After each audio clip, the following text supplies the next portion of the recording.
أعوذ بالله من الشيطان الرجيم. بسم الله الرحمن الرحيم. وأنزلنا من المعصرات ماء ثجاجا لنخرج به حبا ونباتا وجنات ألفافا إن يوم الفصل كان ميقاتا يوم ينفخ في الصور فتأتون أفواجا وفتحت السماء فكانت أبوابا وسيرت الجبال فكانت سرابا إن جهنم كانت مرصادا للطاغين مآبا لابثين فيها أحقابا لا يذوقون فيها بردا ولا شرابا إلا حميما وغساقا جزاء وفاقا إنهم كانوا لا يرجون حسابا وكذبوا بآياتنا كذابا وكل شيء أحصيناه كتابا فذوقوا فلن نزيدكم إلا عذابا إن للمتقين مفازا حدائق وأعنابا وكواعب أترابا وكأسا دهاقا لا يسمعون فيها لغوا ولا كذابا جزاء من ربك عطاء حسابا رب السماوات والأرض وما بينهما الرحمن لا يملكون منه خطابا يوم يقوم الروح والملائكة صفا لا يتكلمون إلا من أذن له الرحمن وقال صوابا ذلك اليوم الحق فمن شاء اتخذ إلى ربه مآبا إنا أنذرناكم عذابا قريبا يوم ينظر المرء ما قدمت يداه ويقول الكافر يا ليتني كنت ترابا. أعوذ بالله السميع العليم من الشيطان الرجيم من همزه ونفخه ونفثه. اللهم علمنا ما جهلنا وذكرنا ما نسينا وزدنا علما ينفعنا وانفعنا بما علمتنا. اللهم اجعل القرآن العظيم ربيع قلوبنا ونور صدورنا وجلاء أحزاننا وذهاب همومنا وغمومنا برحمتك يا أرحم الراحمين. اللهم اجعل اجتماعنا هذا اجتماعا مرحوما وتفرقنا من بعده تفرقا معصوما ولا تجعل فينا شقيا ولا محروما يا أرحم الراحمين. طيب يا سورة النبأ يا መጀመሪያዎችን አንቀጾች በትላንትናው ደርሳችን ላይ ለማየት ሞክረናል። ሱረቱ ነባእ ከሞት በኋላ የመቀስቀስን ጉዳይ ከሞት በኋላ ተነስቶ ከአላህ ጋር የመተሳሰብን ጉዳይ ትኩረት ሰጥቶ እንደሚናገር አውቀናል። አላህ ሱብሓነሁ ወተዓላ የሰው ልጆች ከሞት በኋላ መቀስቀስ የሚቻልና ከባድ ያልሆነ ነገር እንዳላይደለ የተለያዩ መረጃዎችን በመጥቀስ ተናግሯል። አላህ ሁሉን አድራጊ መሆኑን ሁሉን ነገር ለማድረግ ቻይ መሆኑን ገልጿል። የተለያዩ ምሳሌዎችን የተለያዩ እውነታዎችን በመንገርና በማስረዳት ይህንን ካወቃችሁ እነዚህን ነገሮች ያደረገው ብቸኛው ጌታ መሆኑን ካመናችሁ እሱን የሚሳነው ነገር የለም ማለት ነው። እሱን ያቅተዋል ብላችሁ ምንም ነገር አታስቡ። እሱ አይችለውም ብላችሁ ምንም ነገር እንዳታስቡ የሚል አይነት መልእክት ያለው ዘጠኝ መረጃዎችን እንደዘረዘረ እንዳነሳ ትላንት ለማየት ሞክረናልና የተወሰኑትም ትላንትና አሳልፈናቸዋል። ዛሬ የምናየው ከ14ኛው አንቀጽ ጀምረን ያለውን ይሆናል ማለት ነው በአላህ ፈቃድ። قال الله تبارك وتعالى وأنزلنا من المعصرات ماء ثجاجا لنخرج به حبا ونباتا وجنات ألفافا إلى وأنزلنا من المعصرات كدمناوچ أوردن ماء ثجاجا بوزو يهونا بركت على وهن أوردن لنخرج به بسولنا وتعبت حبا فريوچن أزرئتنا ونباتا እጽዋቶችን ልናበቅልበት እናወጣበት ወጀናትን አትክልቶችንም አልፋፈን ብዙ የሆኑ የተነባበሩ የተደራረቡ የሆኑ ወይም የተጠላለፉ እርስ በርሳቸው የተጠላለፉ የሆኑ አትክልቶችንም ልናወጣበት ብሎ አላህ Subhanahu Wa Ta'ala ገለጸ ማለት ነው። እንግዲህ ከሚዘረዘራቸው ነገሮች ሌላኛው የውሃን ጥቅም ነው። አላህ Subhanahu Wa Ta'ala ውሃን እንዲወርድ ዝናብ እንዲዘንብ ማድረጉን ነው የሚገልጸው። وأنزلنا من المعصرات أنزلنا ማለት አወርደናል ወይም አወረድን ማለት ነው።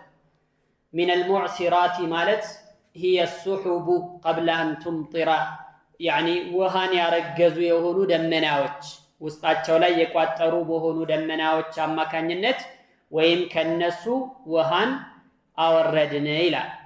እንግዲህ المعصرات የሚለው ደመናዎች ብለው የፈሰሩ በርካታ የተፍሲር ሊቃውንት አሉ። ከነሱም መካከል ደግሞ ሙዕሲራት ብሎ ማለት هي الرياح ንፋሶች ማለት ነው። እርጥበት አዘል ነፋሶች ከሆኑት ከነሱ ላይ ውሃን አወረድን የሚል መልእክት አለ። ለዚህም ተመሳሳይ የሆነ መልእክት አላህ Subhanahu Wa Ta'ala በተለያዩ ቦታዎች ላይ ቁርአን ላይ ጠቅሷል። يعني ውሃን ዝናብን የማውረዱን ነገር ተናግሯል ማለት ነው። المعصرات هي السحب الممتلئة بالماء በውሃ የሞሉ የሆኑ ደመናዎች ማለት ውስጣቸው ላይ ውሃ ያዘሉ ውሃ የያዙ የሆኑ ደመናዎች ማለት ነው። فهو ينهمر منها ይሄ ውሃ በብዛት እየተንቧቧ ከሷ ይወርዳል።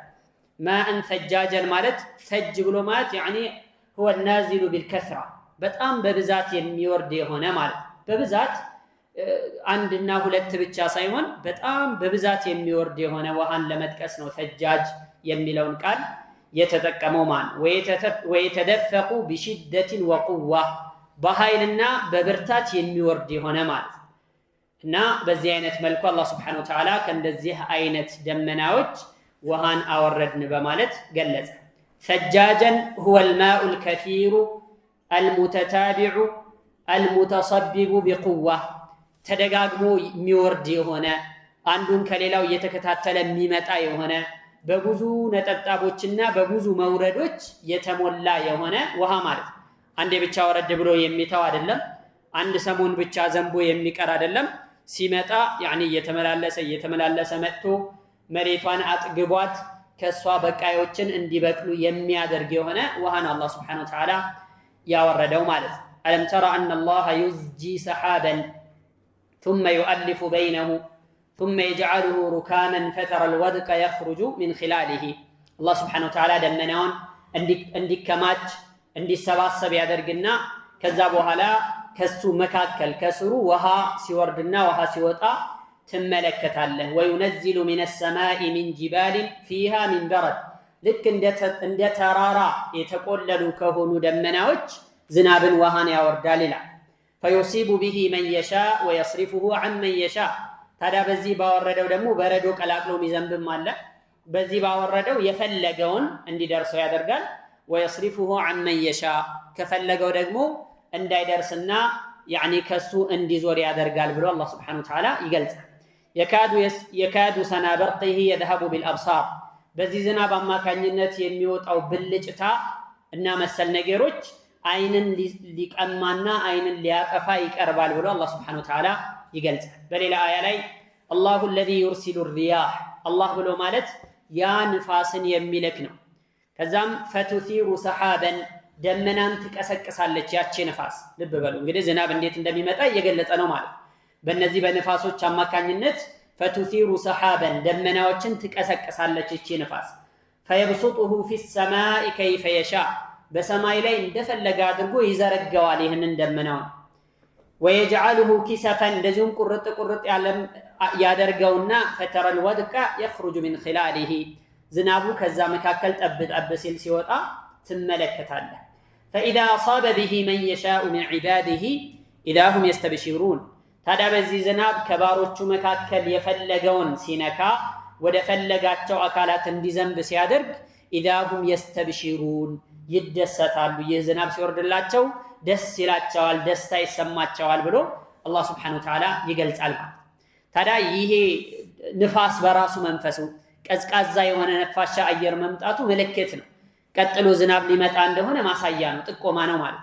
ይሄ ንፋስ በሚመጣ ጊዜ በተለይም ዝናብ ጠፍቶባቸው የቆዩ አካባቢዎች የቆዩ ሰዎች አልሐምዱሊላህ ዝናብ መጣልን እያሉ ይደሰታሉ፣ ይበሰራሉ በማለት አላህ ሱብሓነሁ ወተዓላ ይናገራል ማለት ነው። ታዲያ ይሄ የአላህ ምልክት ነው።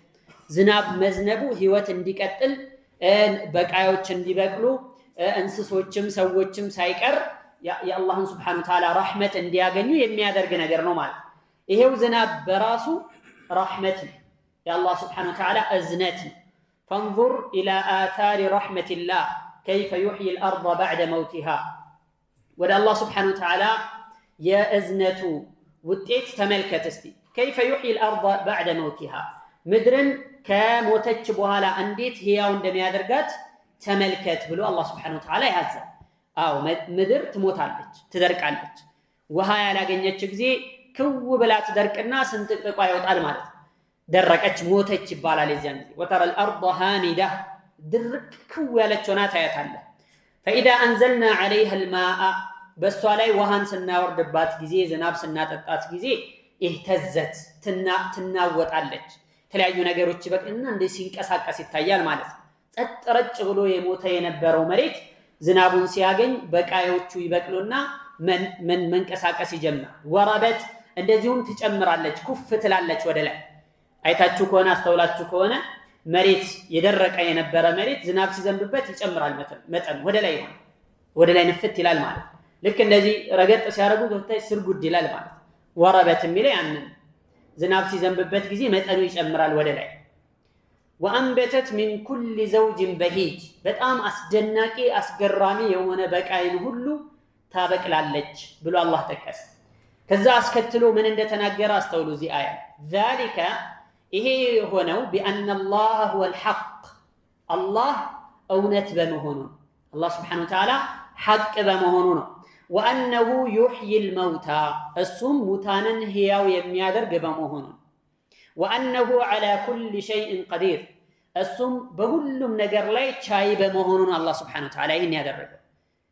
ታዲያ ይህንን ኢነለዚ አሕያሃ ለሙሕይል መውታ ይላል ሌላ አያ።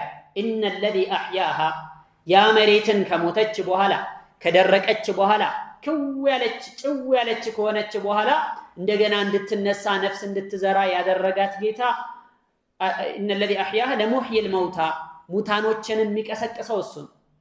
ተመልከቱ ምድርን በዚህ መልኩ የሞተችዋን ካስነሳ ምን ማሳያ ነው? ያዕኒ የሞቱ ሰዎች አፈር የሆኑ ሰዎች አጽማቸው የተበታተኑ የሆኑ ሰዎችን በጠቅላላ ከሞት በኋላ ወደ ህይወት ቢቀሰቅሳቸው እሱ ነው። ኢነሁ ዐላ ኩሊ ሸይእን ቀዲር እሱ በሁሉም ነገር ላይ ቻይ ነው በማለት አላህ ይናገራል። ወአነ ሳዓተ አቲየቱን ላ ረይበ ፊሃ ወአነ አላህ የብዐሱ መን ፊል ቁቡር ሰዓቲቱም መጪ ናት። ላ ረይበ ፊሃ ምንም ጥርጥር የለባትም፣ አትጠራጠሩ። በአይናችሁ አሁን የምታዩትን ነገር ትጠራጠራላችሁ? የሆነ አሁን የምታዩት ነገር አለ ከፊት ለፊታችሁ። ይሄ ነገር አለ ወይስ የለም? የሆነ ነገር እየሰማው ነው ወይስ አይደለም ብሎ መቼም ሰው ተጨባጭ ነገር አይጠረጠርም። ፊት ለፊቱ ላይ አሁን እየሆነ ያለን ነገር አይጠረጠርም። ይሄንን ነገር ከሚያምነው የበለጠ ሞቱ በመቀስቀስ እንዳለ ሊተማመን ይገባል። ወአነ ሳዓተ አቲየቱን ላ ረይበ ፊሃ ምንም ጥርጥር የለባትም። ወአነ አላህ የብዐሱ መን ፊል ቁቡር አላህም ሱብሓነሁ ወተዓላ በቀብር ውስጥ ያሉትን አካላት በጠቅላላ የሚቀሰቅስ በመሆኑ ነው በማለት ይገልጻል ማለት። ስለዚህ ዝናብ መውረዱ እና የተለያዩ በቃይ እንዲበቅል ማድረጉ የተለያዩ አዝርዕትና ፍራፍሬዎች እጽዋቶች ለእንስሳቶች መኖ የሚሆን ለሰዎች ቀለብ የሚሆን ነገር እንዲበቅሉ እንዲወጡ ማድረጉ በራሱ ይሄ አላህ Subhanahu Wa Ta'ala يعني ሙታንን ህያው እንደሚያደርግ ከሞት በኋላ መቀስቀስ እንዳለ ማሳያና መጠቆሚያ ምልክት ነው ማለት ነው። طيب ስለዚህ وأنزلنا من السماء من المعصرات ماء ثجاجا ሚለው ይሄ ካረገዙ ከሆኑ ደመናዎች ماء ثجاجا በርካታ የሆነን ውሃ አወረድን። ከዛስ ሊኑኽሪጀ ቢሂ በዚህ ውሃ አማካኝነት ልናወጣበት ልናበቅልበት ሐበን ያኒ ፍሬዎችን ቅንጣትን ማለት ነው። ሐብ ማለት ቅንጣት ማለት ነው። ቅንጣት ምንድነው? ቅንጣት ማለት አዝርዕት ማለት ይሄ ጤፉ፣ ስንዴው፣ በቆሎ፣ ማሽላው፣ ሩዙ የመሳሰሉ ነገሮች በጠቅላላ ሐብ ናቸው። እነዚህን ፍራፍሬዎች ልናበቅልበት ለምን እንዲሆን ነው? ለሰዎች ቀለብ እንዲሆን ለሰዎች ያኒ ምግብ እንዲሆን ያኒ ምግብ ማለት ይሄው ነው። ቢልሙናሰባ ሌሎች በፋብሪካ ተቀነባብረው የሚሰሩ ምናምን ከነዚህ ሁሉ ይወጡ ከነዚህ ሁሉ የተገኙ ናቸው። ከነዚህ የሚብቃቃ ነገር ምንም የለም ማለት አላህ Subhanahu Wa Ta'ala ከመሬት ከሚያበቅለው ነገር የሚብቃቃ አያስፈልገኝም የሚል ማህበረሰብ ፈጽሞ ሊኖር አይችልም። ግዴታ ፈለገ በቴክኖሎጂ ማን ነው ሰማይ የደረሰን ይሁን ፈለገ ተጠውር ያደረገ ማህበረሰብ ይሁን ያስፈልጋል አይቀርም ማለት ነው። ሊኑኽሪጀ ቢሂ ሐበን ማለት ይሄ በዚህ ዝናብ አማካኝነት ከመሬት ላይ አዝርዕትን ፍራፍሬ ያኒ ቅንጣትን አዝርዕትን ልናወጣበት ወነባተን እጽዋቶችንም እንደዚሁ ልናበቅልበት። እጽዋት ሲባል ብዙ አይነት የሰው ልጆች የሚመገቡት የእጽዋት አይነቶች አሉ። እንስሶች የሚመገቡት ነገር አለ። አዎ ለእንስሶችም ቀለብ ያስፈልጋል። ሰዎች ኑሯቸውን ከሚገፉባቸው ነገሮች አንዱ የእንስሶችና የእንስሶች ተዋጽኦ ናቸው። ከእንስሶች የሚገኙ ነገሮች ናቸው። እነዚህ ሁሉ ከየት ይምጡ ሲባል አላህ Subhanahu Wa Ta'ala ከምድር ላይ ከሚያበቅለው እጽዋት ለነሱ መኖ የሚሆን ለነሱ ቀለብ ከሚሆን ሳሩ ቅጠሉ ከነዛ ሁሉ የተገኘ ነው። ሊኑኽሪጀ ቢሂ ሐበን ወነባትን የሚለው ይህንን ነው የሚያመላክተውና የሚያሳየው ማለት ነው። ነባት የሚባለው ከትብኒ ወልዑሽቢ ወልከለኢ ሊደዋብ ሳር እንደዚህ አረንጓዴ ነገሮች ይሄ አበቅ የሚባል ያኒ በአጠቃላይ ለእንስሳት መኖ የሚሆኑ ነገሮችን በጠቅላላ ልናወጣበት አለ። ይሄን ብቻም አይደለም ሰዎች በቋሚነት ከሚጠቀሙትን ባሻገር እንደዚሁ ለተፈኩህ ያኒ በቃ እንዲሁ የሚመገቧቸው ነገሮች አሉ። የግድ ያልሆኑ ማሟያ ሙከሚላት የሆኑ ነገሮች ማለት ነው። የፍራፍሬ አይነቶች በጠቅላላ እዚህ ውስጥ ሊጠቀሱ ይችላሉ።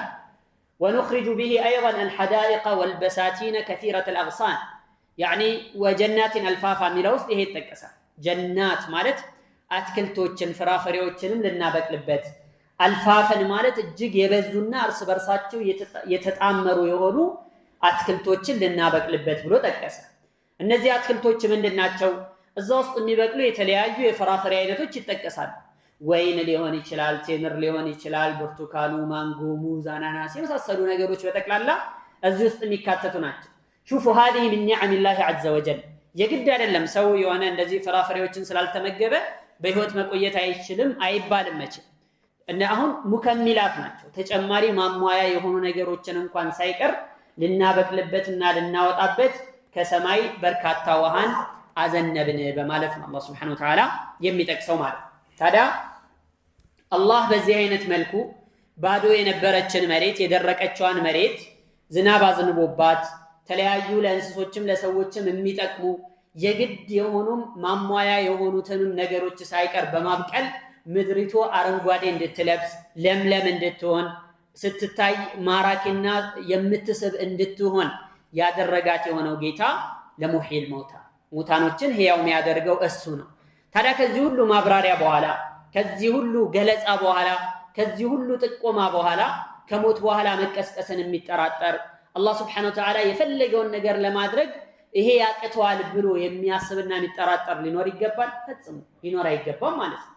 አላህ Subhanahu Wa Ta'ala በዚህ አይነት መልኩ መልሶ መላልሶ ሰዎችን ይነግራል፣ ያስተምራቸዋል፣ ያሳውቃቸዋል። ለምን? ወደ ራሳቸው እንዲመለሱ። በነገራችን ላይ የአላህ አያት ሲባል ሁለት አይነት الآيات الكونية والآيات الشرعية ይባላል። الآيات الشرعية ማለት ይሄው የቁርአን አንቀጾች ማለት ነው። ቁርአን አንቀጽ አውርዶ አላህ Subhanahu Wa Ta'ala ለሰዎች የሚነግራቸው የሚያስተላልፈው ነገር አልአያቱ ሸርዕያ ይባላል። አልአያቱል ከውንያ የሚባለው እስከዛሬ ብዙ ጊዜ ያየነው የሆነው አልአያቱል ከውንያ ይባላል። ይሄ ፍጥረተ ዓለም ላይ የሚገኙ ጠቋሚና አመላካች ነገሮች፣ እነዚህ እስካሁን የተነገሩ ነገሮች ሁሉ አልአያቱል ከውንያ ናቸው። በቃ እስቲ ተመልከቱ፣ ዙሪያችሁን እዩ፣ ማንነታችሁን አስተውሉ፣ የምትመገቡትን ምግብ ተመልከቱ፣ የሚወርደውን ዝናብ አስተውሉ፣ አስተንትኑ፣ ሰማይን ከላይ ያለውን፣ ምድር ከታች የተዘረጋውን፣ ተራራ የተተከለውን፣ እነዚህን ሁሉ ነገሮች አስተውሉና የአላህን ሁሉን ቻይነት ሁሉን አድራጊነት እወቁ። ከዛ ይህን ካወቃችሁስ በኋላ ተዘጋጁ ማለት ነው። መልእክቱ ይህ ነው እና አላህ ስብሓነሁ ወተዓላ እነዚህን 9 በጣም አሳማኝ የሆኑ መረጃዎችን ጠቅሶ የሚታዩ የሚዳሰሱ የሚጨበጡ የሆኑ ጥቆማዎችን አድርጎ ማንም ዓቂል የሆነ አእምሮ ጤነኛ የሆነ ሰው ሊያስተባብለውና ሊያስዋሸው የማይችል በጣም አሳማኝ የሆኑ መረጃዎችን ጠቅሶ እሱ ሁሉን ቻይ መሆኑን ገለጸ። ከዚህ ጋር ተያይዞ ደግሞ ከሞት በኋላ መቀስቀስን አፈር አራግፎ መነሳት እንዳለ ማሳያም የሆኑ መረጃዎችን አላህ ሱብሓነሁ ወተዓላ ጠቀሰ። ይህ ነው ዋነኛው ጥቆማና መልእክቱ ይህ ነው የሚሉት። ከዚያም በኋላ አስከተለና ቂያማ ሲከሰት የሚሆኑ ነገሮችን ጠቀሰ። ፈቃለ ተዓላ ኢነ የውመል ፈስሊ ካነ ሚቃታ የውመ ዩንፈኹ ፊሱሪ ፈተእቱነ አፍዋጃ አለ። ኢነ የውመል ፈስል የመለያው ቀን የፍርዱ ቀን ካነ ሚቃተን ቀጠሮ ነው አለ። የውመ ዩንፈኹ ፊሱር በመለከቱ ወይም በቀንዱ በሚነፋ ቀን ፈተእቱነ አፍዋጃ ቡድን ቡድን እየሆናችሁ ትመጣላችሁ ብሎ አላህ ስብሓነሁ ወተዓላ ተናገረ። እንግዲህ ቅድም የተባባልናቸውን ማሳያዎች፣ ጥቆማዎች፣ ምልክቶች ሁሉ ከዘረዘረ በኋላ ቀጥታ ወደ ምንድን ነው የሄደው? ወደ ቂያማ ቀን ማስተማር ነው የሄደው። ቂያማ ሲከሰት እንዴት ነው የሚሆነው? በምን መልኩ ነው የሚከሰተው? ምን አይነት ቀን ነው የሚለውን መዘርዘርና ማብራራት ቀጠለ ማለት ነው። ኢነ የውመል ፈስል የመለያው ቀን፣ ዳኝነት የሚሰጥበት ቀን፣ ሰዎች የሚከራከሩበት እና ዱንያ ላይ ሲከራከሩበት የነበረውን ጉዳይ ብይን የሚሰጥበት ቀን የውሙል ፈስል። ያ ቀን የመለያ ቀን ነው። ሐቅና ባጢል ዛሬ ተደባልቆ ነው እየኖረ ያለው ዱንያ ላይ። እውነትና ሐሰት ሙሕቅና ሙብጢል ተቀላቅሎ ነው ያለው።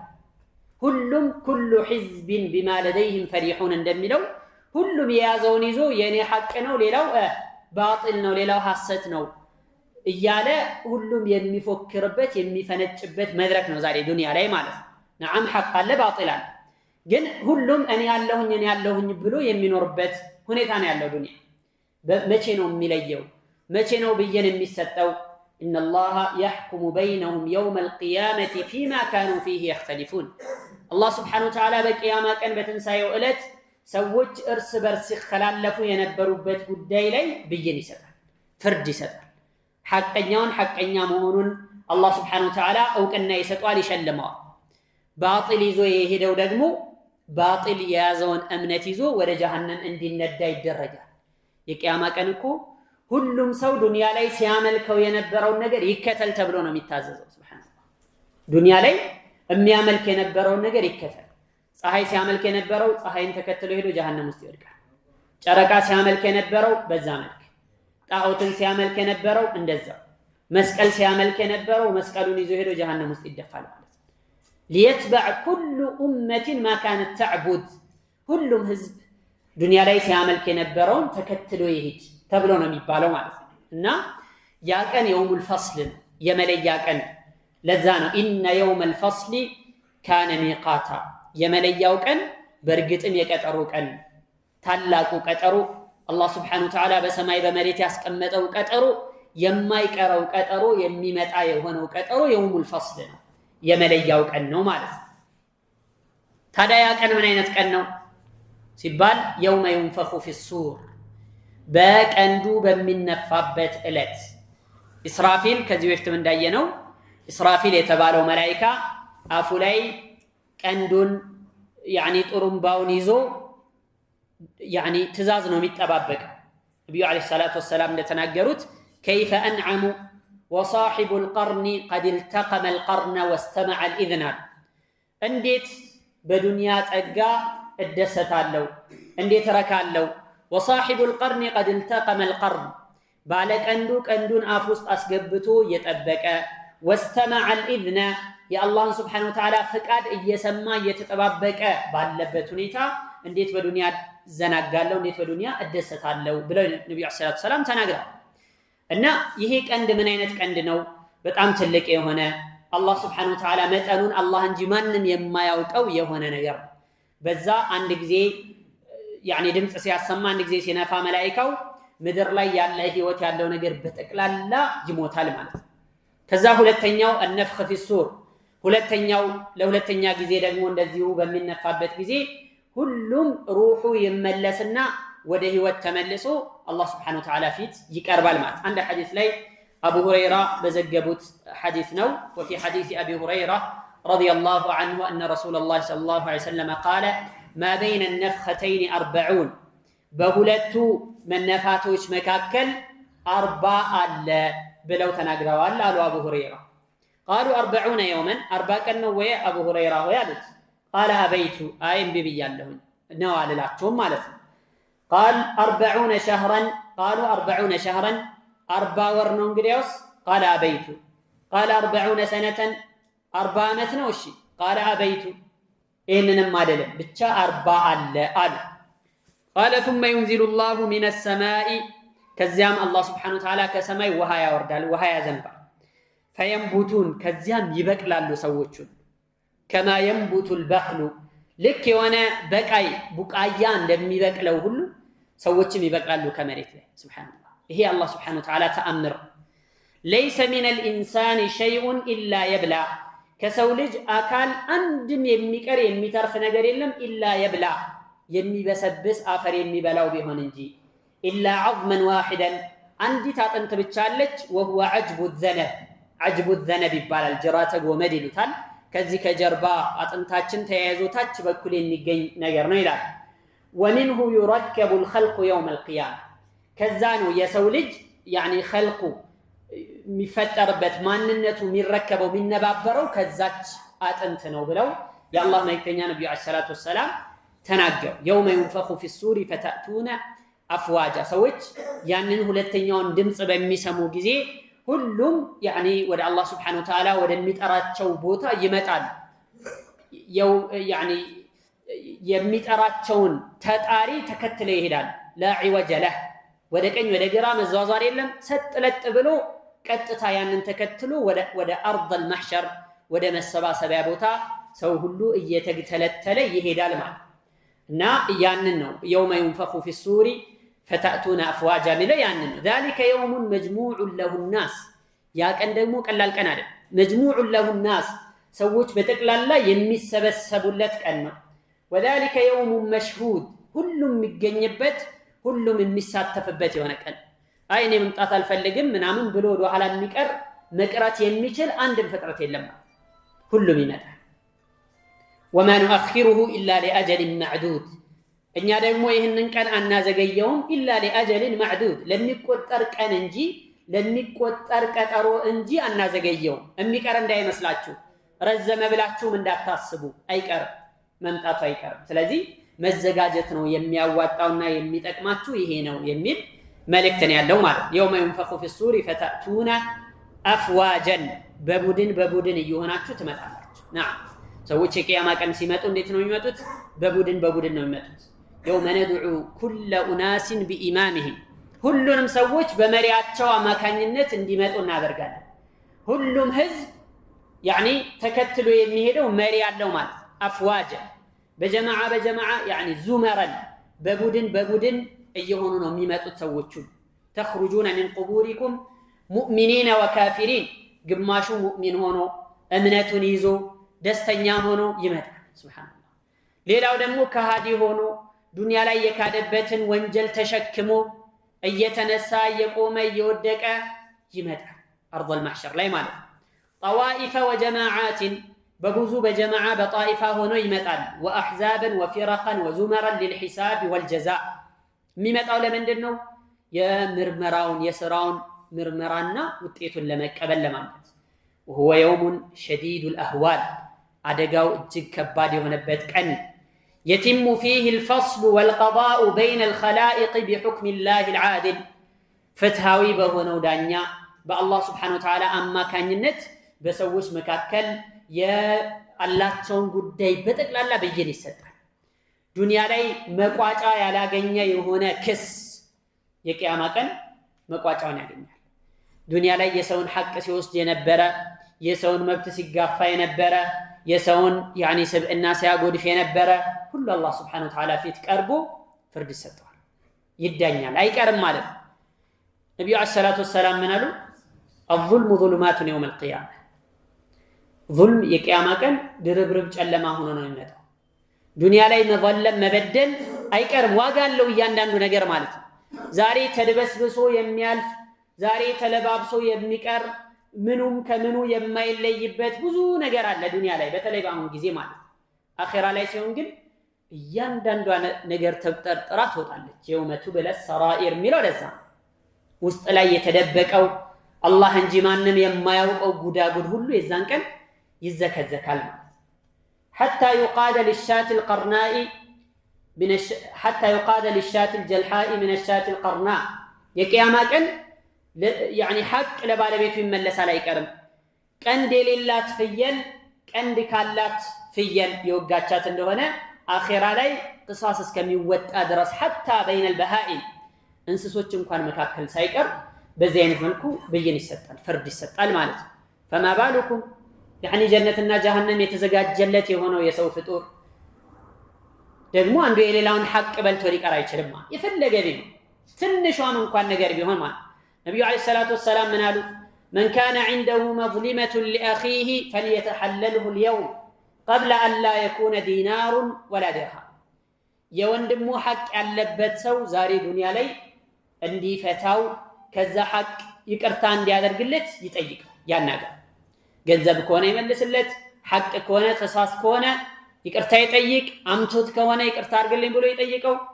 قبل أن لا يكون دينار ولا درهم ዲናርና ድርሃም ገንዘብ ሳንቲም ምናምን የሚባል ነገር የሌለበት ቀን ከመምጣቱ በፊት የዛኔ ምንድነው የሚኖረው?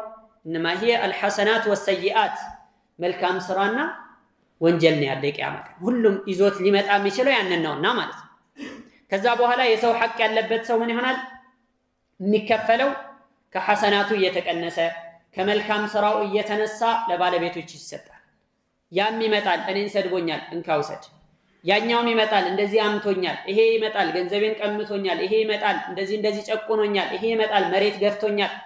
ሱብሃንአላህ የማይባል ጉድ የለም ማለት የመጣው ሁሉ ሰው በምንድን ነው የሚሸኘውና የሚስተናገደው ሲባል ከሐሰናው እየተቀነሰ ነው። طيب ካለቀና ከሳሾቹ ካላለቁ ደግሞ ከነሱ ወንጀል እየተቀነሰ እሱ ላይ ይከመራል፣ ከነሱ እየተቀነሰ እሱ ላይ ይከመራል። ከዛ በኋላ አምሳል الجبال ተራራ የሚያክል መልካም ስራ ይዞ ነው የሄደው። ነብዩ አለይሂ ሰላቱ ወሰላም ይህን ሐዲስ የተናገሩት ተድሩነ من المفلس ብለው ነው የጀመሩት። የከሰረ ማለት ማን እንደው ታውቃላችሁ አላችሁ። قالوا المفلس فينا من لا درهم له ولا متاع ከኛ ማከል ሙፍሊስ የምንለው የከሰረ የደህየ የምንለው ደሃ የምንለው ምን አይነት ሰው ነው? የቤት ቁሳቁስ የሌለው ገንዘብ የሌለው በኪሱ እንደዚህ አይነቱን ሰው ነው አላችሁ። ነብዩ አለይሂ ሰላቱ ወሰላም ምን አሉ? ላ المفلس من امتي ከኔ ህዝብ መካከል ሙፍሊስ የሚባለው የቂያማ ቀን ياتي بصلاه وصيام وصدقه مثال الجبال او كما قال النبي عليه الصلاه والسلام ተራራ የሚያካክል ሰላት፣ ጾም፣ ሰደቃ፣ ኸይር ስራ የተባለ ሁሉ ይዞ ይመጣል። ትላልቅ ሊያድነው የሚችል ጀነት ሊያስገባው የሚያበቃው የሆነ ማለት ነው። ግን ችግሩ ምንድነው? وياتي وقد شتم هذا واخذ مال هذا وسفك دم هذا ሲመጣ የዛን ሰው ያንን ሰው ተሳድቦ ያንን ሰውዬ ተማቶ የዚህን ደም አፍስሶ የዛን ሐቅ በልቶ በዚህ አይነት መልኩ ነው የመጣው። ከዛ በኋላ ከሱ የተቀነሰ ለነሱ ይሰጣቸዋል። ካለቀ ከነሱ የተቀነሰ ወንጀል ለሱ ይሰጣል። ከዛም فطرحت عليه فطرح في النار እሱ ላይ የነሱ ወንጀሎች ይጣሉበትና ጀሃነም የተወረወረ ሰው ነው የከሰረ ማለት ይሄ ነው ብለው ነብዩ ሰለላሁ ዐለይሂ ወሰለም ተናገሩና ان يوم الفصل كان ميقاتا ማለት ይሄ የፍርዱ ቀን የመለያው ቀን የቀጠሮ ቀን ቀጠሮ አይቀርም። የአላህ ስብሓነሁ ወተዓላ አላህ ቀጠሮን የሚያፈርስ ጌታ አይደለም። ለዛን ቀን ተዘጋጁ የሚል ነው መልእክቱ አሁንም ማለት ነው። የውመ ዩንፈኹ ፊሱሪ ፈተእቱነ አፍዋጀን በቀንዱ በመለከቱ በሚነፋ ቀን ፈተእቱነ አፍዋጀን በጀማዓ በቡድን እየሆናችሁ ትመጣላችሁ አለ። ከዚያስ ወፉቲሐት ሰማኡ ፈካነት አብዋባ ወሱይረት ልጅባሉ ፈካነት ሰራባ። ወፉቲሐት ሰማ ሰማያት ይከፈታሉ። ፈካነት አብዋበን ልክ እንደ በር ይሆናሉ። ሰማያቶች ይከፈቱና ልክ እንደ በር ይሆናሉ። ኢዘ ሰማኡ እንሸቀት የሚለው ላይ እንደቀራ ነው ማለት ነው። ሰማያት ሁሉ ይሰነጣጠቁና ይከፋፈታሉ። ለምን? ከባድ የሆነ ትዕይንት ሊቀጥል ስለሆነ ማለት ነው። ይሄ ለስንት ዘመናት ጸንቶ የኖረው ሰማይ በሌላ ይቀየራል አላህ እንደተናገረ። ከዛ ይሄ ይከፋፈትና ሰማያት በጠቅላላ መላእክቶች ይወርዳሉ። መላእክቶች ወደ ምድር ወርደው ያኒ ሰዎችን ማህሸር ላይ ያሉትን ሰዎች ይከቧቸዋል ተብሎ ተነግሯል ማለት ነው። ወየውመ ተሸቀቁ ሰማኡ ቢልገማሚ ወኑዚለ አልመላኢከቱ ተንዚላ ሰማይ በጉም በምትሰነጠቅ ቀን ወኑዚለ አልመላኢከቱ ተንዚለን መላእክቶችም መወረድን በሚወረዱበት ዕለት እያለ ይገልጻል። ተዕሩጁ አልመላኢከቱ ወሩሑ ኢለይህ ፊ የውሚን ካነ ሚቅዳሩሁ 50,000 ሰነ ኢላ ገይሪ ዛሊከ ሚነል አያት መላእክቶች እንደሚወርዱ የሚያመላክቱ በርካታ አንቀጾችና አላህ ሱብሓነሁ ወተዓላ የተናገራቸው አያዎች መልእክቶች አሉ ማለት ነው። እና ወፉቲሐት ሰማ ሰማያት ይከፈቱና ፈካነት አብዋበን እንደ መግቢያ ደጃፍ እንደ በር ይሆናሉ ብሎ ጠቀሰ። ሌላስ ወሱይረት ልጅባሉ ፈካነት ሰራበን ተራሮቹ ይነዳሉ። ፈካነት ሰራበን ከዚያም እንደ ሲሪብዶም ይሆናሉ። ሲሪብዶ ማለት ነው በረሃማ አካባቢ ላይ ወይም አስፋልት ላይ ስንሄድ በርቀት የምናየው ውሃ የሚመስል እዛ አጠገቡ ስንደርስ ግን ባዶ ሆኖ የምናገኘው ነገር ሰራብ ይባላል በአረብኛ። እና ተራሮች እንዲነዱ ይደረጋሉ። በሌላም አያ ላይ እንደተናገረው ወተረ ልጅባለ ተሕሰቡሃ ጃሚደተን ወሂየ ተሙሩ መረ ሰሓብ ተራሮችን ታያቸዋለህ ቅያማ ሲደርስ ተሕሰቡሃ ጃሚዳ የረጉ የጸኑ አንድ ቦታ ላይ የተቀመጡ ብለህ ታስባቸዋለህ። ወሂየ ተሙሩ መረ ሰሓብ ልክ እንደ ጉም ብትን ብለው የሚጠፉና የሚሄዱ የሚወገዱ ይሆናሉ ብሎ ነው የሚገልጸው ማለት ነው። ተራሮች የቅያማ ቀን ለብዙ ዘመናት ለምድር ችካል ሆነው የኖሩቱ ቅያማ ሲደርስ ምን ይሆናሉ? እንዲፈርሱ ይደረጋል፣ ይንኮታኮታሉ። ወየስአሉነከ ዐን ልጅባል ፈቁል የንሲፉሃ ረቢ ነስፈን አላህ ስብሓነሁ ወተዓላ ብትንትን ያደርጋታል ብለህ መልስላቸው ብሎ ነው ቁርአን ላይ እየጠቀሰው በሱረቱ ጣህ ላይ። እና ተራሮች እንደዛ ይሆናል። አላህ ስብሓነሁ ወተዓላ ሁለት ነገሮችን ጠቀሰ። አንደኛ ሰማይ ላይ ከሚታይ ወይም ሰማይ ላይ ከሚከሰቱ ነገሮች አንድ ጠቀሰ።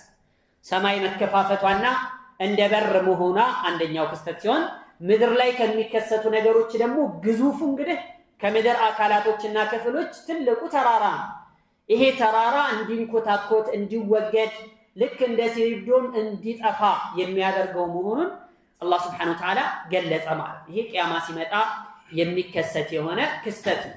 የውመ ተርጁፉ ልአርዱ ወልጅባሉ ወካነት ልጅባሉ ከሲበን መሂለን ያዕኒ የማይጨበጥ እንደ ትቢያ አቧራ እንደ አሸዋ ይሆናል ማለት። በአለት በምናምን በእሳተ ገሞራ የተገነባ የሆነው ጠንካራ የሚባለው ተራራ የቅያማ ቀን ግን ዝም ብሎ እንደሚፈስ አሸዋ ነው የሚሆን። ምንም ዋጋ እንደሌለው፣ ምንም ጥንካሬ እንደሌለው፣ ምንም አቅም እንደሌለው ነው የሚሆነው ማለት ነው። እና ይህንን ነው የሚያመላክተው የሚያሳየውም ይህንን ኑሲፈት ልጅባሉ ባዕደ አን ካነት ሳቢታ ተራሮች ጽኑዎች ከነበሩ በኋላ አላህ ስብሓነሁ ወተዓላ እንዲፈራርሱ ያደርጋቸዋል። ፈካነት ከሰራብ ልክ እንደ ሲሪብዶም ያደርጋቸዋል። አይ አነሃ ቱንቀሉ ወቱቅለዑ ሚን መቃሪሃ ካሉበት ቦታ እንዲወገዱ ይደረጋል ማለት ነው። ወሃዛ ነቅሉ የስሓቡሁ ተፍቲቱን ለሃ ማስወገድ ሲባል ደግሞ ከምን ጋር ተያይዞ ነው? ከማፈራረስና ከመብታተን ጋር የተያያዘ ነው። ሐታ ተظهረ ሊራኢ ከአነሃ ሰራቡን ዩሽቢሁ ልማአ ፊ ሰሕራ ሜዳ ቦታ ላይ ልክ እንደሚታይ ውሃ አስመስሎ የሚመጣ የሆነ እንደሚታይ ውሃ እንደሚመስል ውሃ መሰል እንደሆነ ነገር ተደርጋ ትታያለች፣ በዛው ትጠፋለች እንደማለት እና ይሄ ቂያማ ቀን ሲመጣ የሚከሰት የሆነ ከባድ ክስተት ነው። ከዚያ ማስከትሎ ምን አለ? ኢነ ጀሃነመ ካነት ሚርሳዳ ሊጣጊነ መአባ ላቢቲነ ፊሃ አሕቃባ አለ። ኢነ ጀሃነመ ካነት ሚርሳዳ፣ ጀሃነም መጠባበቂያ ቦታ ናት ማለት ነው። ጀሃነም እየጠበቀች ያኒ የምትጠብቃቸው ኩፋሮችን ከሃዲያኖችን የምትጠብቅ መጠባበቂያ የሆነች ቦታ ናት። ሚርሳድ ብሎ ማለት አንድ ሰው የሆነ ጠላቱን አድብቶ የሚጠብቅበት ቦታ ይኖራል። ያኒ ደበቅ ብሎ ሳያየው በዛ በኩል ሲያልፍ ድንገተኛ ደፈጣ ጥቃት እንደሚባለው ማለት እንደዚህ አይነት ሊከፍትበት የሚጠብቀው ቦታ ሚርሳድ ይባላል፣ መጠባበቂያ ቦታ ማለት ነው። ጀሃነም ለካዲያን በዚህ አይነት መልኩ የተዘጋጀች ናት። ኢነ ጀሃነመ ካነት ሚርሳደን፣ ተጠባባቂ ናት ወይም መጠበቂያ ቦታ ናት ለኩፋሮች ማለት ነው። ይሄ ነፍኽ ፊሱር ከተደረገ በኋላ በቀንዱ ላይ ከተነፋ በኋላ ሰዎች ሁሉ ከቀብራቸው ወጥተው አላህ ሱብሓነሁ ወተዓላ ፊት ከተሰባሰቡ በኋላ ሒሳባቸውን ተሳስበው ተመርምረው ምን ብለው ከጨረሱ በኋላ ኢማ ኢላ ጀነህ ወኢማ ኢላ ናር ነው የሚሆነው። ፈሪቁን ፊል ጀነቲ ወፈሪቁን ፊስ ሰዒር እንዳለው ማለት ነው። የተወሰነው ቡድን ጀነት ይገባል የተከበረ ሆኖ፣ የተወሰነው ቡድን ደግሞ የተዋረደ ሆኖ ጀሃነም ይገባል። ወፈሪቁን ፊስ ሰዒር የሚለው ያንን እና እቺ ጀሃነም ካነት ሚርሳደን መጠባበቂያ ናት ለኩፋሮችና ለካሃዲያን ማለት ነው። ኢነ ጀሃነመ ካነት ሚርሳደን ተርሱዱ አህለል ኩፍሪ ወተምነዑሁም ሚን ዱኹሊል ጀና፣ ጀነት እንዳይገቡ ታቅባቸዋለች፣ ታግዳቸዋለች። እዚች ጋር ሐሰኑል በስሪ የተናገሩት ነገር ነበር። ሐሰኑል በስሪ ረሕመቱላሂ ዐለይሂ ምንድን ነው የሚሉት? ላ የድኹሉ አሐዱን አልጀነተ ሐታ የጁዘ ዐላ መትኒ ጀሃነም፣ አንድም ሰው ጀነት የሚገባ አይኖርም በጀሃነም ጀርባ ላይ እስከሚያልፍ ድረስ።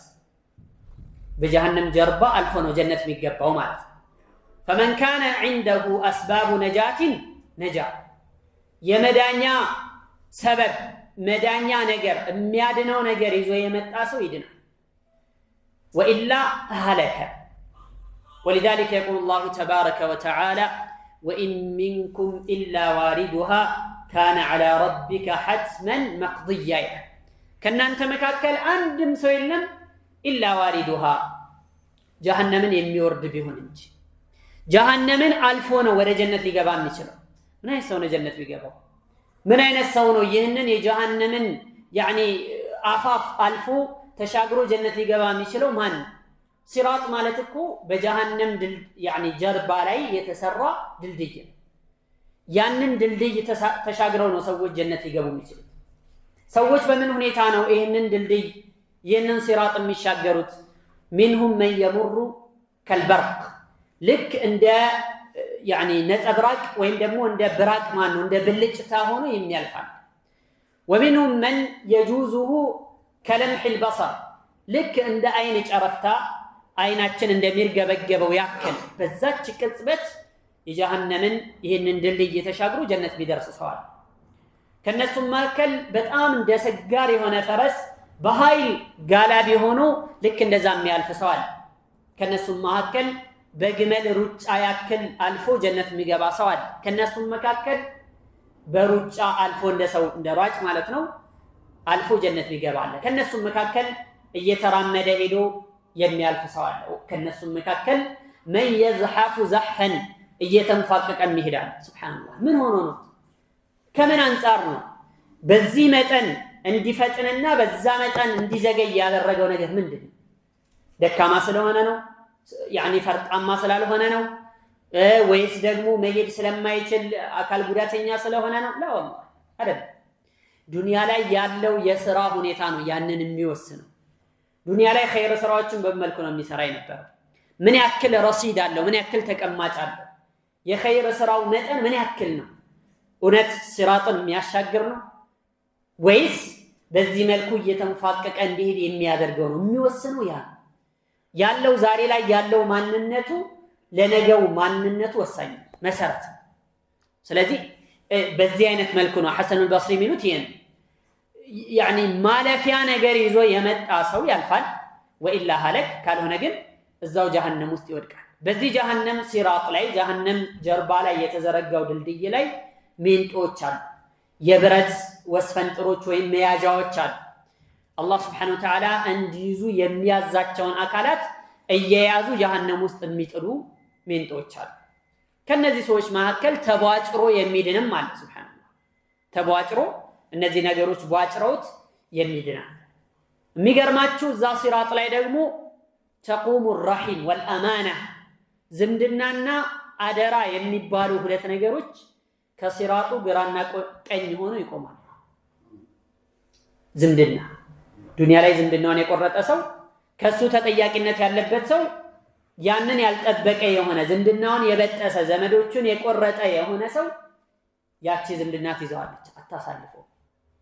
የሰው አማና የሰው አደራ የበላም ሰው እንደዚሁ ወሃከዳ ያቺ አማና ትይዘዋለች ማለት ነው። ሲራጥ የሚባለው ጉድ ነው፣ በጣም ከባድ የሆነ ሀገር፣ አስጨናቂ አስፈሪ የሆነ ሀገር። ሐታ ሩሱል ሰለዋቱ ረቢ ወሰላሙሁ ዐለይሂም አጅመዒን ምንድነው የሚሉት? ያ ረቢ ሰሊም ሰሊም፣ ጌታችን ሆይ ሰላም አድርግ ሰላም አድርግ ሰላም አውርድ እያሉ ዱዓ ያደርጋሉ። ነቢዩ ዐለይሂ ሰላቱ ወሰላም እንደተናገሩት ማንና እነ ጀሃነመ ካነት ሚርሳዳ ማለት ይህ ነው። ጃአ ፊል ሐዲስ ኢነ ሲራጠ ጅስሩን ዩንሰቡ ዐላ መትኒ ጀሃነም ثم يجوز عليه الناس فناج ومكدوس አሉ የአላህ መልእክተኛ። ሲራጥ ማለት ጅስር ነው፣ ድልድይ ነው። ዩንሰቡ ዐላ መትኒ ጀሃነመ በጀሃነም ጀርባ ላይ የሚተከል የሆነ ድልድይ። ثم يجوز عليه الناس ከዚያም በዚያ ላይ ሰዎች ያልፋሉ። ፈናጅን ከነሱ መካከል ያንን ተሻግሮ ጀነት የሚደርሳለ፣ ወመክዱሱን ተይዞ ጀሃነም ውስጥ የሚገነደስና ወደዛ እንዲወድቅ የሚደረግም አለ ብለው ነብዩ አለይሂ ሰላቱ ወሰላም ተናግረዋልና እነ ጀሃነመ ካነት ሚርሳዳ። ስለዚህ ጀሃነም ምን ሆነች ማለት ነው? መጠባበቂያ ቦታ ሆነች ማለት ነው። በዛ የሚያልፉ ሰዎችን እየጠበቀች ከታች የምትቀበላቸው አዘቅት ናት ማለት ነው ጀሃነም። ስለዚህ እነ ጀሃነመ ካነት ሚርሳዳን ማለት ከዚህ አንጻር ነው። ለነማን ነው የተዘጋጀችው ሲባል ሊጣጊን ለድንበር አላፊዎች ናቸው። ድንበር ለሚተላለፉ ወሰን የሚያልፉ የሆኑ ሰዎች። ወሰን ማለፍ ድንበር መተላለፍ ሲባል በብዙ ነገር የሚገለጽ በብዙ የሚታይ አላህ ሱብሓነሁ ወተዓላ ያስቀመጣቸውን ወሰኖች የሚተላለፉ ሰዎች አሉ። እንዳያልፉት ያስቀመጠውን የሆነውን ድንበር ተሻግረው የሚሄዱ ሰዎች ወሰን አላፊዎች፣ ጥጋበኞች ይባላሉ። ድንበር አላፊዎች፣ ወሰን ተላላፊዎች ይባላሉና ለነሱ መአበን መመለሻ ናት በማለት አላህ ሱብሓነሁ ወተዓላ ይገልጻል። ጀሃነም ለእንደዛ አይነት ሰዎች መመለሻቸው መኖሪያቸው ትሆናለች እንደማለት ነው። طيب إن جهنم كانت مرصادا للطاغين مآبا للطاغين لدنبر አላፊዎች ወሰለም የሚተላለፉ ሰዎች መአበን መመለሻናት ብሎ አላህ ሱብሓነሁ ወተዓላ ተናገረ። መአብ ማለት አይ መርጂዕ ማለት ነው፣ መመለሻ ማለት ነው። ዞሮ ዞሮ የሚገቡባት እሷ ናት እንደማለት። يأوي إليها من سئل عن الشهادتين ثم الصلاة ثم الزكاة ثم الصيام ثم الحج يقياما كان سو يتيقال يعني شهادتين بتملكته من እንዳለው ይጠየቃል። ያንን የሚመሰክር ከሆነ ሰላት ዘካ እያለ ሁሉም ጥያቄዎች ይቀርቡለታል። እነዚህን ነገሮች በትክክል የመለሰ አላህ እንደሚፈልገው ያስገኘ የሆነ ሰው فقد أفلح ይድናል ማለት ነው። ካልሆነ ግን መአበን መመለሻ የምትሆነው ጀሃነም ናት የምትሆነው። ሊጣጊነ መአበን። ከዚያስ ምን ያክል ጊዜ ነው የሚቆዩት? ምን ያክል ጊዜ ተቀጥተው ይወጣሉ ወይስ እንዴት ነው የሚለውንም ደግሞ አላህ ሱብሓነሁ ወተዓላ ቀጥሎ ጠቀሰ። فقال تعالى لابثين فيها أحقابا በውስጧ ዘውታሪዎች የሚቆዩ ሲሆኑ፣ ላቢቲን ማለት የሚቆዩ ሲሆኑ አይ ሙቂሚና ማለት فيها በጀሃነም ውስጥ አሕቃበን አይ አዝሚነተን ሙተጣዊላ በጣም የተረዛዘሙ ጊዜያቶችና ዘመናቶችን የማያልቁ የማይጠናቀቁ የሆኑ ጊዜያቶች ነው የሚቆዩት። እስከዚህ ጊዜ ድረስ ብቻ ነው ተብሎ ያኒ ገደብ የሌለው ማለት ነው። እንደውም አንድ ሐዲስ ላይ ምን ይላሉ? አንድ አثር ላይ የጀሃነም ሰዎች አብዱላህ ብን መስዑድ ነው የሚሉት لو علم أهل النار أنهم يلبثون في النار عدد حصى الدنيا لفرحوا የጀሃነም ሰዎች ጀሃነም ውስጥ የሚቆዩት ዱንያ ላይ ያለውን ጠጠር ብዛት አስቡት። ዱንያ ላይ ምድር ላይ በጠቅላላ ያለውን ጠጠር ብዛት ቢሆኑ ኖሮ ይደሰቱ ነበር። ምንድነው ያስደስታቸው? ስለሚያልቅ ማለት ነው። 1 2 3 4 ተብሎ በቢሊየን በትሪሊየን ተቆጥሮ ሊያልቅ ይችላል፣ ያልቃል። ያ ቢሆን ኖሮ ይደሰቱ ነበር። ወለው ዓሊመ አህሉል ጀነቲ የጀነት ሰዎች ቢያውቁ ኖሮ አነሁም የልበሱነ ፊል ጀነቲ ዐደደ ሐሰድ ዱንያ ለሐዚኑ የጀነት ሰዎች ዱንያ ያኒ ጀነት ውስጥ የሚቆዩት ዱንያ ላይ ባሉት ጠጠሮች ብዛት ነው ቢባሉ ኖሮ ይተክዙ ያዝኑ ነበር። ለምን? ያልቃላ፣ ይጠናቀቃል። ቁጥር ካለ ያኒ እንቲሃ አለው ማለት ነው። ግን የጀሃነም መጨረሻ የለውም፣ የጀነትም መጨረሻ የለውም። ሁሉዱን ፈላ መውት፣ ሁሌም መዘውተር ነው፣ ሞት የሚባል ነገር የለም። ጀነትም ጀሃነምም ማለት ነው። እዚህ ላቢሲነ ፊሃ አሕቃበን ማለት አዝሚና ሙተጣዊላ የማያልቅ የሆነ የማይጠናቀቅ የሆነ ዘመን ነው የሚቆዩትና በዚህ በጀሃነም ውስጥ የሚቀጡት ብሎ አላህ ሱብሓነሁ ወተዓላ ተናገረ ማለት። ላቢሲነ ፊሃ አሕቃበን ማለት ነው። ፈልየውመ ላ ዩኽረጁነ ሚንሃ ወላ ሁም ዩስተዕተቡን ዛሬ አለ አላህ ሱብሓነሁ ወተዓላ ላ ዩኽረጁነ ሚንሃ ከጀሃነም እንዲወጡ አይደረጉም፣ እድል አይሰጣቸውም። ከጀሃነም መውጣት የሚባል ነገር የላቸውም። ወላ ሁም ዩስተዕተቡን ለወቀሳ ራሳቸውን እንዲወቅሱም እድል አይሰጣቸውም። እስቲ ይቅርታ ጠይቁና በቃ ምናምን የሚባል ነገር የለውም ጀሃነም ውስጥ ማለት ነው። ወላ ዩስተዕተቡን ዩሪዱነ አን የኽሩጁ ሚነ ናር ከእሳት መውጣት ይፈልጋሉ። ወማ ሁም ቢኻሪጂነ ሚንሃ እነሱ ግን ከእሷ የሚወጡ አይደሉም።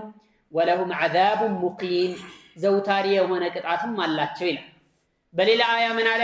ወቃለ አለዚነ ተበዑ እነዚያ ተከታይ የሆኑት የኩፍር መሪዎችን የሚከተሉ ተከታዮች እንዲህ አሉ፣ ለው አነ ለና ከረተን ለእኛ አንዲት መመለስ ብትኖረን እንመኛለን ወደ ዱንያ፣ ከራ ዋሒዳ። ለምን? ፈነተበረአ ሚንሁም ዱንያ ላይ ተመልሰን ከነዚህ መሪዎች ራሳችንን ልናጠራ፣ አናቃችሁም፣ አንከተላችሁም ልንላቸው ዘንድ እንመኛለንና። ከማ ተበረኡ ሚና ዛሬ እነሱ ከኛ እንደተጠራሩት አናውቃችሁም እንዳሉን ሁሉ እኛም ወደ ዱንያ አንድ እድል ተሰጥቶን ተመልሶን አናውቃችሁም አንከተላችሁም እንድንላቸው አንድ ጊዜ ቢሆን ወደ ዱንያ መመለስ እንመኛለን ይላሉ። ከዛሊከ ዩሪሂሙ ላሁ አዕማለሁም ሐሰራትን ዐለይሂም በዚህ መልኩ አላህ ስራቸውን ጸጸት አድርጎ ያሳያቸዋል። ወማ ሁም ቢኻሪጂነ ሚነ ናር ወንተሀል አምር እነሱም ከእሳት የሚወጡ አይደሉም ብሎ አላህ ሱብሓነሁ ወተዓላ ተናግረዋል። በሌላ አያ ምን አለ? ቃለ ናሩ መስዋኩም ኻሊዲነ ፊሃ ኢላ ማ ሻአ አላህ እሳት መስዋኩም የእናንተ መቀመጫችሁ ናት፣ መኖሪያችሁ ናት። ኻሊዲነ ፊሃ በውስጧ ዘውታሪዎች ስትሆኑ ኢላ ማ ሻአ አላህ አላህ የፈለገው ጊዜ ሲቀር ብሎ ተናገረ። አላህ የፈለገው ጊዜ ሲቀር ማለት ምን ማለት ነው? የጀሃነም ሰዎች ወይ ተብለው ሲጠሩ ይወጣሉ። ፈይሽረኢቡነ ወየንዙሩን እንደሚለው የጀነት ሰዎችም ይወጣሉ። ያቺ ጊዜ ናት የታሰበችበት ብለው ይጠቅሳሉ ዑለማዎች። አላየሃል ጀሃነም የገቡ ሰዎች በሽርክ በኩፍር ምክንያት ይህንን ወንጀልና ጥፋት ይዘው መጥተው ጀሃነም የገቡ የሆኑ ሰዎች መቼም አበደል አባድ መቼም ከጀሃነም አይወጡ፣ ጀሃነምም አትጠፋም፣ እነሱም ከቅጣት አይወገዱም። ኩለማ ኸበት ዚድናሁም ሰዒራን እቺ ሳቲቱ ያኒ ቀነስ ባለች ቁጥር ዚድናሁም ሰዒራን መጋጋል እንደገና በኃይል እንዲነድ እናደርግላቸዋለን። ኩለማ ነضጀት ጁሉድሁም ቆዳቸው በከሰመችና ያኒ በከሰለች ቁጥር በደልናሁም ጁሉደን ገይረሃ ሊየዙቁ ልዓዛብ ቅጣቱን እንዲቀምሱት ሌላ አዲስ ቆዳ እናወጣላቸዋለን ያለ። ስለዚህ ጀሃነም ሁሌም እዛ ውስጥ የገቡ ሰዎች በኩፍርና በሽርክ ምክንያት ጀሃነም የተፈረደባቸው ሰዎች መቼም አይወጡ። መውጣት ይፈልጋሉ ግን መውጣት አይችሉም። ይሄ ትክክለኛው አቋም ይሄ። ከዛ በተረፈ ያኒ ሙእሚን ሆነው አስል ኢማን ኖሯቸው በአላህ ላይ ሳያጋሩና ሳያሻርኩ ሌሎች ጥፋቶችና ወንጀሎችን ይዘው የሄዱ ሰዎች ግን በጥፋታቸው መጠን በጥፋታቸው ልክ አላህ ሱብሓነሁ ወተዓላ ቀጥቷቸው ከዛ በኋላ ያስወጣቸዋል። አኽሪጁ ሚነ ናሪ መን ካነ ፊ ቀልቢሂ ሚስቃሊ ዘረትን ሚን ኢማን ከጀሃነም አስወጡ ተብሎ ይታዘዛል። መላኢካዎች ማለት ነው። በልብ ውስጥ የጎመን ዘር ፍሬ በጣም ለሁለት ለሶስት ቦታ ተከፋፍሎ እንኳን ትንሿ ያችን ያክል እንኳን ክብደት ያለው ኢማን ልቡ ላይ ያገኛችሁበትን ሰው ከጀሃነም አውጡ ተብለው መላእክቶች እንደሚላኩ ተነግሯልና ሁሉድ ያላቸው ያኒ የሚዘወተሩት እነማን ናቸው ሲባል በዚህ አይነት መልኩ መዓሲ ያኒ በኩፍርና በሽርክ ወንጀል የሰሩ ያንን ይዘው አኺራ አላህ Subhanahu Wa Ta'ala ፊት የሄዱ ሰዎች ናቸው እንደማለት ላቢቲነ ፊሃ አህቃበን ማለት ረጅም ዘመናት የማያልቁ ጊዜያቶች ውስጥ እዛ ጀሃነም ውስጥ ይቀጣሉ የሚል መልእክት ነው ያለው ኢንሻአላህ አላለቀም በቀጣዩ ደርስ ደግሞ ቀጣዩን የምናየው የሚሆነው አላህ በሰማነው እንጠቀም አላህ ያድርገን ጀነት የሚገቡና ከጀሃነም የሚድኑ ሰዎች አላህ ያድርገን جعلني الله واياكم من الذين يستمعون القول فيتبعون احسنه وصلى الله على نبينا محمد وعلى اله وصحبه اجمعين